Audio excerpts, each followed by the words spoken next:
Cordial saludo para todos. Hoy tenemos la segunda sesión de nuestra hora académica. Vamos a repasar lo que es dehiscencia de cúpula vaginal, presentada inicialmente por el doctor Mauro Villada, residente de segundo año de la Universidad Pontificia Bolivariana. Escuchémoslo. Bueno, vamos a hablar entonces de la dehiscencia de cúpula vaginal. Hay que tener en cuenta que la información que hay con respecto al tema realmente en su mayoría provienen son de reportes de casos, son muy pocas las revisiones sistemáticas y los metaanálisis que se han podido relacionar del tema. Vamos a intentar resumir los aspectos principales del tema teniendo en cuenta como los datos más actualizados que tenemos hasta el momento. Entonces la dehiscencia de cúpula vaginal hace referencia a la separación como tal que se da en dos tejidos que están afrontados después de una intervención quirúrgica. En nuestro caso va a hacer referencia a la separación de la pared anterior y la pared posterior de la cúpula de la vagina, posterior al cierre que se hace con la sutura durante una histerectomía, y que se puede presentar o no asociado a una evisceración, es decir, la salida de las heces intestinales por la vagina. Se estima que esta complicación quirúrgica se presente aproximadamente en el 0.24% de las histerectomías, independiente de la vía quirúrgica por la que se realice, sea abierta, vaginal o laparoscópica. Sin embargo, en la última década el porcentaje de afectados posterior a una histerectomía laparoscópica ha aumentado, o más o menos a un 4%, pero al revisar la literatura uno puede objetivizar que dicho aumento recae más que todo sobre el auge que ha tenido la cirugía mínimamente invasiva en el manejo de la patología ginecológica. Las dehiscencias entonces fisiopatológicamente van a deberse a uno o varios fenómenos que pueden interactuar en conjunto. Uno es que alguno de los ángulos de la herida quede sangrando y que esto vaya disecando la mucosa como tal hasta llevar a su apertura, o que los bordes queden mal alineados durante el cierre intraoperatorio y esto favorezca la filtración del contenido serohemático, o que haya una reacción inmunológica exagerada a la sutura y eso conlleve a la formación de granulomas que finalmente van a alterar la fuerza tensil de la sutura. Cualquiera que sea el mecanismo, se piensa que hay ciertos factores que predisponen a que se dé una dehiscencia de cúpula.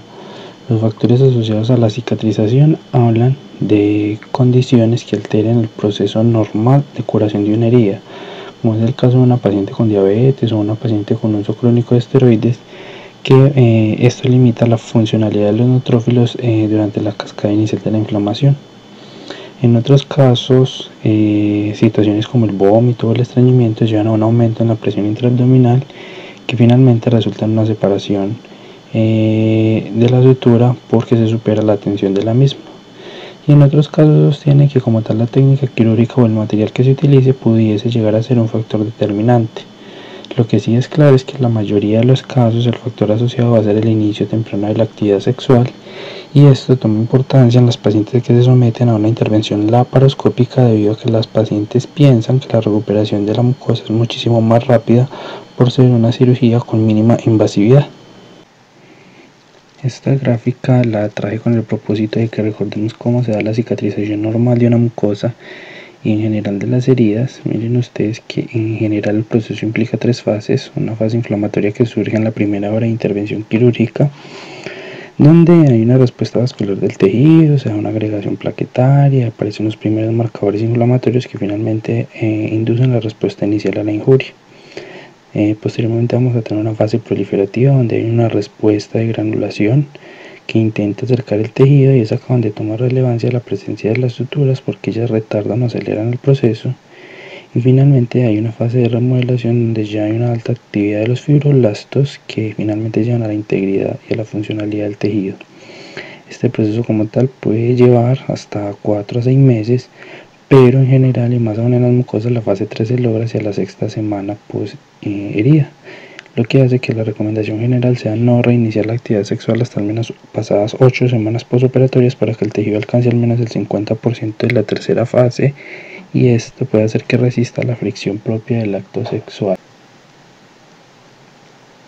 En lo que respecta a la clínica y la identificación del caso, realmente no es complicado. La mayoría de pacientes van a consultar por urgencias con queja de dolor pélvico, de dolor abdominal, y más del 50% se van a quejar de una sensación de masa en la vagina, Esto es porque más o menos entre el 37 y el 40% van a presentar una evisceración vaginal que no siempre va a pasar más allá del introito y se va a hacer visible a la inspección de los genitales externos. Un grupo importante de pacientes también se va a quejar de sangrado, de flujo vaginal, y eso hay que tenerlo en cuenta. Lo bueno es que por tacto vaginal puede percibirse la apertura de la cúpula y a la especuloscopia es evidente pues el defecto, lo que permite hacer el diagnóstico con el antecedente quirúrgico sumado a la clínica de la paciente. Pero entonces mucho se ha hablado si realmente los factores quirúrgicos si tienen alguna implicación en la generación de esta complicación, y sin duda lo primero a discutir es el tipo y el modo de energía utilizado para la colpotomía, si lo afecta o no lo afecta. Al respecto, este estudio de 2013 desarrollado en la Universidad de Pensilvania de tipo transversal entre el año 2009 y 2011 quiso evaluar si las pacientes sometidas a una histerectomía usando energía monopolar tenían más riesgo de desarrollar dehiscencia de la cúpula. Fueron dos grupos que se evaluaron, en total 463 mujeres sometidas a histerectomía laparoscópica usando armónico y 144 mujeres a histerectomía vaginal con asistencia vía laparoscópica usando energía monopolar. Todas las pacientes se les hacía cierre con Vicryl y lo que difería era el número de planos como tal. Y se puede apreciar que el grupo de la histerectomía vaginal, a pesar de ser pacientes con más índices de obesidad y más comorbilidades, que además habían sido sometidas a energía monopolar, presentaban menos complicaciones tipo de dehiscencia de cúpula con respecto al grupo en el que se utilizó el armónico. Entonces deja la impresión de que la energía como tal no pareciera ser un factor tan determinante a la hora de desarrollar una complicación postquirúrgica como la dehiscencia de cúpula. Por eso sale este otro estudio hace un año exactamente, realizado en Turquía, donde comparan el uso de energía monopolar en modo corte y en modo coagulación para realizar la colpotomía. Es un RCT con 210 pacientes y un seguimiento clínico que hacían a las 6 y a las 12 semanas posoperatorias, y se puede apreciar que realmente no hay diferencias significativas entre ambos grupos con respecto al desarrollo de complicaciones, incluido hematoma o absceso de cúpula, que en sí son factores que predisponen a la dehiscencia, por lo cual pudiésemos decir que la energía como tal no parece ser un factor determinante en la incidencia de complicaciones tipo de dehiscencia de cúpula vaginal. Pero entonces, ¿será que la técnica de cierre tiene algún papel? En 2018 sale en Italia este ensayo clínico multicéntrico con más de 1000 pacientes, donde se pretendía evaluar si en pacientes que eran sometidas a histerectomía por laparoscopia, hacer un cierre de cúpula por vía superior o vía vaginal hacía alguna diferencia en la tasa de complicaciones postquirúrgicas, incluida la dehiscencia. Se puede apreciar que en las pacientes con cierre por vía vaginal durante la laparoscopia presentaban más probabilidad de desarrollar dehiscencia de la cúpula o hematoma de cúpula que las pacientes a las que se les hacía cierre por vía superior durante la laparoscopia.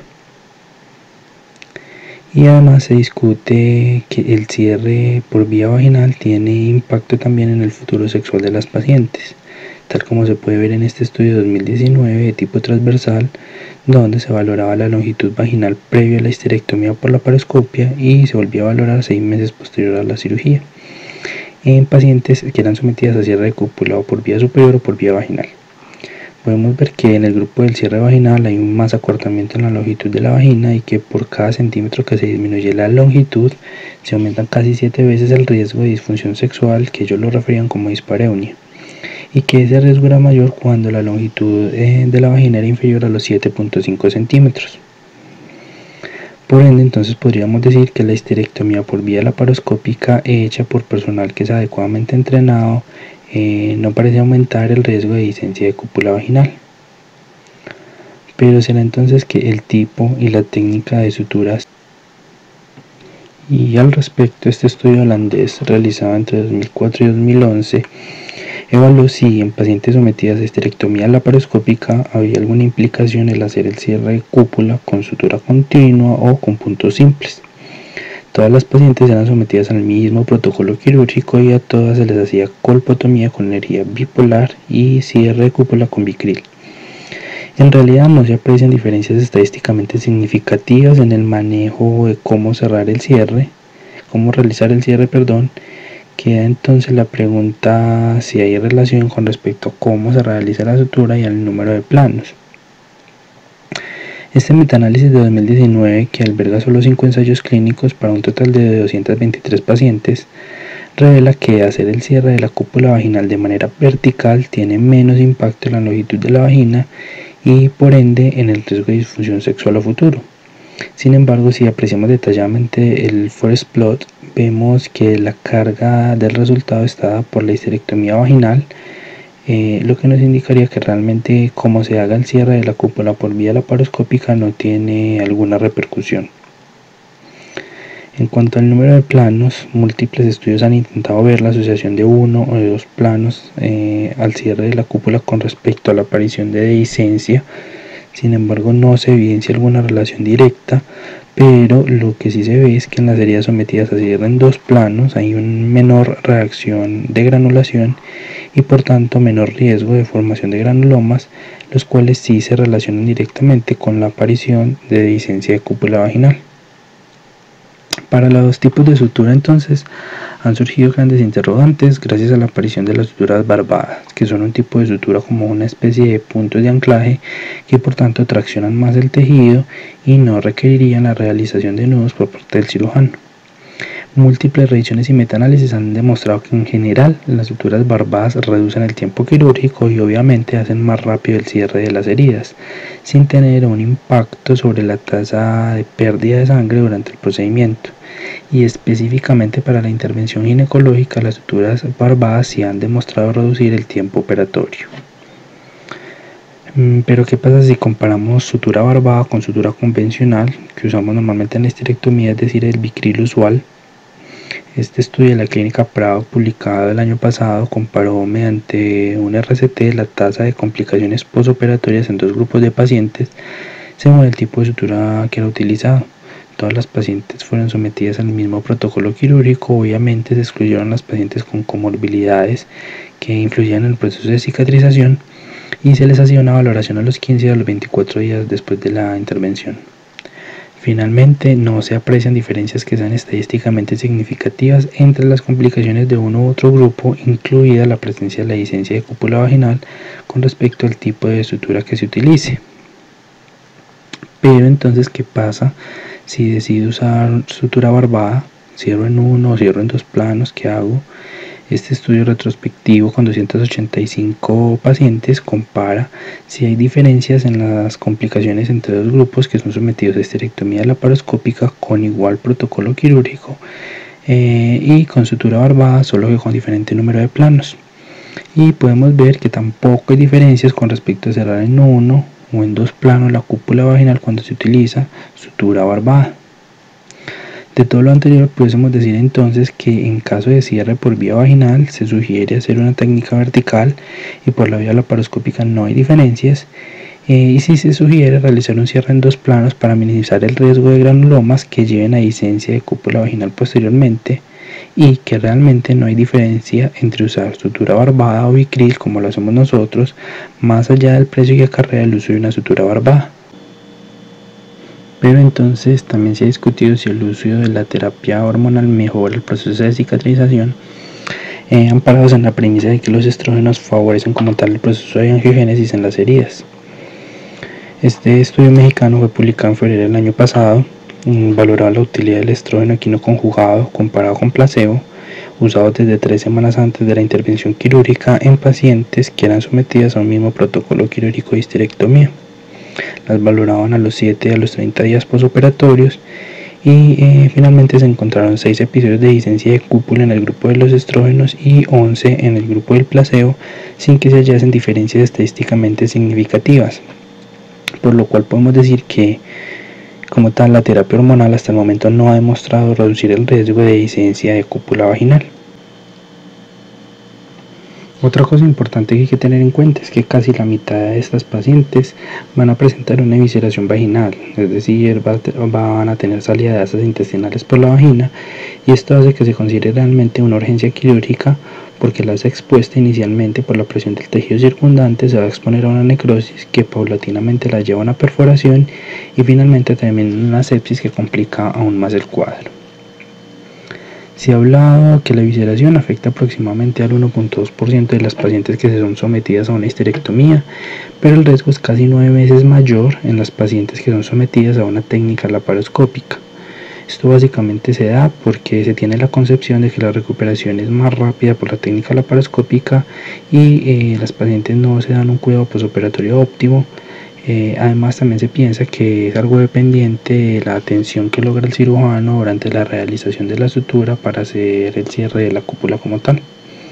Lo que sí es claro es que más del 80% de los casos en estas pacientes son secundarios al reinicio de la actividad sexual y que frecuentemente va a ocurrir entre las 4 y las 12 semanas del posoperatorio, y la sección más comúnmente eviscerada va a ser el ileón terminal. Con respecto al manejo, tenemos entonces unas medidas generales. Poner al paciente en posición de Trendelenburgo reduce el riesgo de evisceración. En caso de tenerla, reduce la presión del tejido del piso pélvico sobre el asa intestinal. Si hay exposición del asa, se indica hacer una reducción manual y luego empaquetar la vagina mientras se puede llevar la paciente a una corrección quirúrgica. Siempre se indica poner una sonda vesical, eso evita que haya un prolapso de vejiga. Y siempre se indica aplicar antibióticos desde el ingreso de la paciente hasta al menos 48 horas posoperatorias. Realmente no hay un protocolo definido para esquema antibiótico, pero se sabe que al haber contacto con la cavidad peritoneal se deberían cubrir anaerobios y gram negativos, por lo que se han propuesto esquemas con clindamicina, gentamicina o con ciprofloxacina, metronidazol. Para la intervención quirúrgica siempre las cefalosporinas van a ser la opción ideal para profilaxis quirúrgica. Ya concerniente al manejo quirúrgico, algunos han postulado que en dehiscencias menores del 25% pudiese darse un manejo expectante. Sin embargo, se ha encontrado que estas pacientes tienen un riesgo en más del 50% de los casos de hacer una dehiscencia completa, por lo que se sugiere que idealmente el manejo de las dehiscencias sea con cierre quirúrgico. El procedimiento consiste como tal en hacer un desviamiento del tejido hasta que se obtengan unos bordes sangrantes que sean útiles para poder hacer la reaproximación de las paredes de la vagina. En lo que respecta a la distancia entre los puntos de sutura, se ha visto que entre los bordes y el punto debe haber al menos 1 centímetro que asegure que haya un adecuado anclaje del tejido. Y siempre en los ángulos se deben de fijar los ligamentos uterosacros. En lo posible además se indica que durante la sutura se coja la fascia rectovaginal para así obliterar el fondo de saco y evitar que haya un desplazamiento futuro de asas intestinales. Hay que tener en cuenta que el tejido requiere un tiempo óptimo de cicatrización y por ende siempre se da la recomendación de un reposo pélvico por mínimo 8 semanas posteriores a la corrección del defecto. En conclusión, podemos decir que la dehiscencia de la cúpula vaginal es una complicación de las histerectomías que se asocia más a la falta de cuidados posoperatorios y a las comorbilidades de la paciente que como tal van a limitar el proceso de cicatrización. Que no hay diferencias entre los tipos de sutura que se usan para hacer el cierre de la cúpula, pero sí hay unas consideraciones de la técnica que mejoran los desenlaces y que en todos los casos las dehiscencias siempre serán una urgencia ginecológica y si se asocian a evisceración van a ser consideradas una emergencia quirúrgica a tratar. Muchas gracias por su atención. Bueno, son varias cosas que hay que comentar con respecto a lo que es la dehiscencia de cúpula vaginal. Cuando nosotros comenzamos a hacer histerectomías por laparoscopia, se presentaba muy frecuentemente la dehiscencia de cúpula. Era una cosa pues bastante que veíamos con mucha frecuencia. No podría decir un porcentaje exacto, pero podría ser fácilmente entre el 3 al 5%, con muchos hematomas, etcétera. Sin embargo, y que eso es lo que uno veía en los estudios se reportaba siempre que la dehiscencia era mucho más en laparoscopia. Sin embargo, si ustedes ven estudios más modernos y ya la revisión de la literatura de estudios mucho más actualizados después de que se pasa la curva de aprendizaje, pues realmente no hay ninguna diferencia entre laparoscópica y vaginal. Sin embargo, sí hay una diferencia en cerrarla por vía vaginal. Algunos que no saben suturar, y por eso yo insisto tanto en que deben aprender a suturar, piensan que pueden hacer una histerectomía laparoscópica y después hacerle una sutura vaginal. Eso se llama una histerectomía vaginal asistida por laparoscopia, es decir, no es una histerectomía laparoscópica. Y lo que hace es que se aumenta, y puedo mostrarles tablas de eso, que se aumenta el riesgo de infección. Entonces, me estás juntando los riesgos de la vaginal con la laparoscópica. Entonces, la sutura ideal de la histerectomía laparoscópica es laparoscópica, no vaginal, primera cosa. Segundo, cuando nosotros empezamos a hacer suturas, ya les voy a mostrar un video donde está la sutura que se hacía en el Prado, o que se hace a veces, algunos todavía lo persisten. Es una sutura que primero de la mucosa vaginal y luego se hacía una invaginante de la fascia. Eso es lo que hacen allá algunos, y yo pienso que eso es una de las explicaciones porque en nuestro servicio prácticamente ha desaparecido, excepción hecha de una que hubo recientemente. Y luego hacían este invaginante, donde cogían pues todo el tejido y la fascia endopélvica y hacían, esto es una filmación mía de José de los Ríos y yo operando hace más de 20 años. Y tenemos aquí donde hacían la fascia endopélvica y quedaba muy bien. Sin embargo, si ustedes ven algunas estadísticas de algunos trabajos, no solo del Prado, sino hay sutura, hay complicaciones muy frecuentes de la cúpula vaginal, más de lo que uno quisiera. Entonces, eso ya lo hemos ido cambiando. Esa es como la forma en que se hace. Yo voy a mostrar la que hacemos nosotros, que es esta. La que hacemos nosotros básicamente es, vamos a apurar, voy a darle un poquito la velocidad para que se vea. Pues obviamente se coge el ángulo siempre entre el uterosacro y la uterina y arriba, y luego de anudarse, entonces ya lo que hacemos es coger completamente la vagina de lado a lado, como hacemos en la histerectomía abdominal completa. Lo que yo hago es eso. Y lo otro que hago, por eso la sutura barbada tiene cierta ventaja, y algunos estudios muestran eso, es por la fuerza tensil. Todos saben que yo soy obsesivo en la fuerza tensil que se debe guardar. Siempre sostener la fuerza tensil. Como ustedes ven, hacemos un primer plano completo y un segundo plano completo de la sutura para que quede así. La sutura barbada, este es más o menos lo que hacemos. Y la sutura barbada, se me perdió, es esta. La sutura barbada lo que tiene como de ventaja básicamente es esta, que si usted no logra en la rotación de Carlos Buitrago hacer nuditos, entonces le tocará usar suturas barbadas, pagar 10 veces el precio de una sutura normal, pero no tiene que hacer nudos. ¿Por qué? Porque la sutura no se devuelve, guarda la fuerza tensil y no hay que hacer nudos.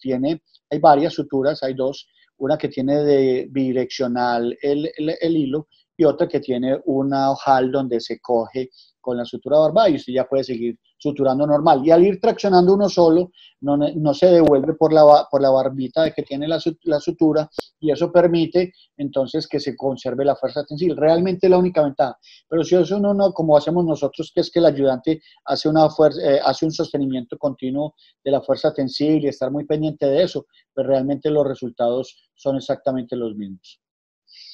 Entonces, sí hay aumento en cuanto a la infección cuando se hace por vía vaginal.